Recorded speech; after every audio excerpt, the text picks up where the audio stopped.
What is up, guys? It's Vinny with another deck profile. I got 19th at the Des Moines Regional, so I got my invite with another new deck. I picked up Ritual Beasts, so we'll just hop right into the list. For starters, we've got 3 Canahawk, it's the best 1-card combo in the deck, and then 3 Rampangu, also a really good 1-card combo, just better paired with the Shifter, of course. And then for the last Beast name, I'm only playing Apelio, I'm not playing Petalfin.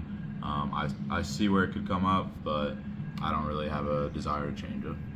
And then for the Tamers, obviously we're running the best Tamer, second best Tamer, best Tamer's Elder. Spiritual Beast Tamer Lara. This enables obviously another normal summon, and then it's pretty much what lets you do the combo. And then for the best two card combos, it's going to be Elder plus either Beast. You just normal summon the Elder, normal summon the Beast.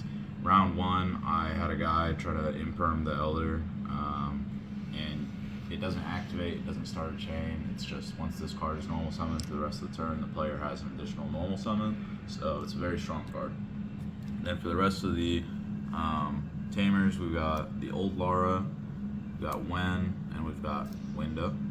All necessary for the combo. Obviously, we're going for Protoss control, so that's the end goal.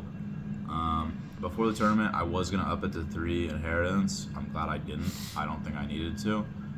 2 is good. I don't really need to see it often, but when I do, then I can make ulti guy Pelio plays, because I have an extra name in hand. And then 1 Steeds. Obviously, you got to play this card. It's part of the end board. Super broken. I think the most that I popped yesterday with it was 4 cards. So I had 4 Ritual Beast names on my field. And then just for some consistency and an extender, we've got Emergency Teleport. The card came up like crazy, so I'm glad I played it. And then we've got the Nemesis Engine, playing 1 Protoss, 1 Corridor, 1 Flag. This is the shit that gets wins. Yes, sir. Yes, sir. This is the boss monster right here, Protoss.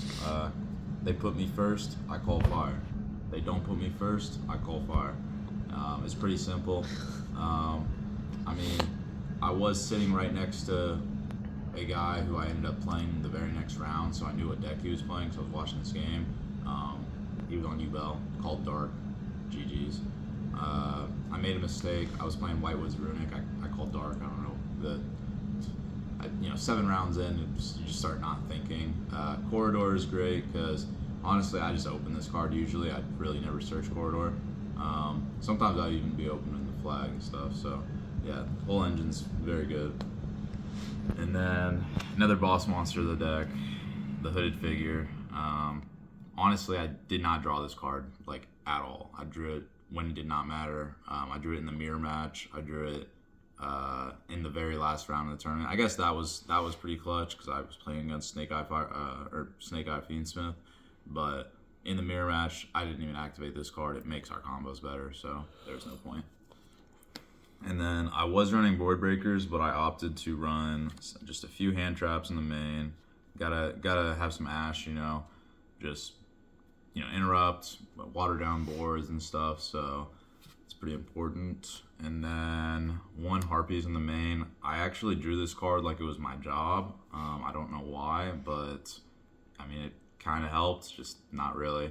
The 1 Prosby, this card wasn't even that broken. They didn't need to hit it. I'm lying. 1 Called By. They should bring this card to 2. I don't even think I need to explain that. And then we got 3 Book of Eclipse. This was kind of a board breaker, but also like kind of a going first card. If they imperm your normal summon, or if they try to nib you, you can book everything, and then the nib will only tribute face-up monsters. And then if there's no face-up monsters, the nib won't even resolve. And then last card, we've got 3 Imperm, just 1 more hand trap. I think Imperm's still just very well positioned for this format, just because, it doesn't play into the Talons cards, and it is a hard form of interruption. So then we'll move on to the extra deck. Running very standard, 2 Canahawk, 1 Apelio, 2 Nochi Drago, and 1 Gaia Pelio for the fusions, the in-archetype fusion. So the Nochi Dragos, usually I will banish 1 of these if I open the Frostby, but there was a grind game where it came up for me to have 2. The Apelio's good, just add some more fluidity to the lines. I can dump Apelio, I can, and in the Rampengu combo, whenever Shifter's live, I can just straight banish the Apelio from deck. You definitely need 2 Cannahawk. Sometimes you have to dump a Cannahawk off of Rampengu, and then obviously, like, if something happens to a Cannahawk, you just need the second one. It's a very important card. And then the ulti guy Apelio, usually I was banishing this to dump my sidekicks, but then I'm just putting it right back. And I would say the amount of times I made this, I think if I was ending on this, I was winning the game no matter what. I mean, it's as many Omnis as I have Ritual Beast cards in hand, which is very strong. Last fusion, we've got Colossus. This card's insane. I played against Spiral Horus at table 1, and this was just GG once I put this out. It was an interesting deck. Essentially, he was using the Horus engine to make Photon Lord so he could play around Nib, and then he would do the Spiral combo. I just opened pretty good against the guy. And then for our Xyz package, we've got Flame Banshee, obviously to get into the Nemesis line. I ran Baguska. I don't think I needed to. I think I'm going to switch it out for another Link 4 Raritari, or potentially just main decking my side deck, extra deck card. We'll get into that later. And then we got Typhon. If you're not running this card, you got a problem. This is 2 forms of removal. You bounce, and then you beat over something. So when I go through my combo, on going second, and I'm trying to break every part of their board, and then I've got like one last body on board, slap the Typhon down, bounce something, beat over something. That's pretty much the whole board usually. Very good card. And then Link Spider, if we get nibbed, we need to turn the token into an effects monster for our links. So you kind of have to play this card. And then IP, SP. Usually we're ending on an IP if we have the link materials for it. SP is obviously a really good board breaker. And then, IP into SP also is a very good end board piece. Only 1 Keeman Falcos and only 1 Raritari. Like I said, I kind of want to run 2 of these. It comes up in the grind game, and because it's a generic Link 4, you don't really need to amass a bunch of names on board, as long as you can just have some amount of monsters on board. And then the Keeman Falcos, usually I wouldn't run 2 of this just because I usually end up shuffling it back. I'll summon it back off Wen, or I'll summon it back off Lara from Grave or Banish, because it was always properly summoned, and then use it to tag out for 2 more names. So essentially you're just plussing bodies on board. And just because this one can't shuffle itself back, that's the only reason you need 2 of it. And then for the side deck, this won 2 games. This is filthy. This is in most of my deck profiles. Gaga Cowboy. When you get close to time and you play a deck that can combo for 10 minutes, you play Cowboy. Against Ubel Fiendsmith, I made Cowboy and then proceeded to still go through the Protoss line. He did ash my Flame Banshee, but it didn't matter. He was down 800 life points. I just kept playing.